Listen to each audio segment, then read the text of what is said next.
বীরের পরে এবার সোনারূপার পালা। মিশকার নজর পড়েছে এবার সোনারূপার ওপর। মিশকা এবার সোনারূপাকে আলাদা করতে চায় দীপার কাছ থেকে। সে জানতো দীপা কেসটা জিতে যাবে, তাই মিশকা সোনারূপাকে কিডন্যাপ করে নিয়ে গেল তার সাথে। মিশকা চালাকি করে কিছু একটা দিয়ে দেয় মেসির মধ্যে, যাতে সোনারূপার ঘুম তাড়াতাড়ি না ভাঙে। সকালে জয় এবং উর্মি এসে সোনাকে ডাক দেয়, কিন্তু সোনারূপা দুজনেই ঘুম থেকে উঠতে পারছে না। এদিকে আজকে দীপার কোর্টে হাজিরা রয়েছে। জয় এবং উর্মি সোনারূপাকে না উঠাতে পেরে তাদেরকে রেখে চলে যায়। মিশকা আসলে এটাই চেয়েছিল। মিশকা একটুও দেরি না করে সোনারূপাকে হুইল চেয়ারে বসিয়ে নিয়ে যায় রাস্তায়। কিন্তু সোনার হঠাৎ করেই ঘুম ভেঙে যায় এবং সে মিশকাকে চিনতে পেরে তার চোখে একমত ধুলো ছুঁড়ে মারে এবং মিশকা চোখে কিছু দেখতে পায় না।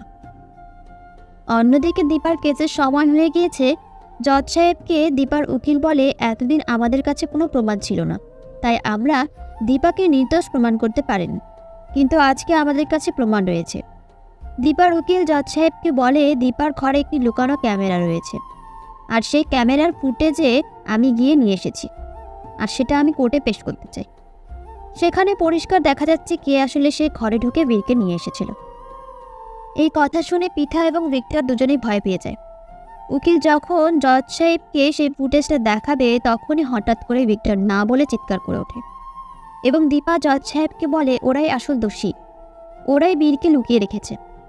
ভিক্টর ভয় পেয়ে সব সত্যি ঘটনা বলে দেয়, কিন্তু পিঠা চালাকি করে বলে আমরা এটা বাধ্য হয়ে করেছি।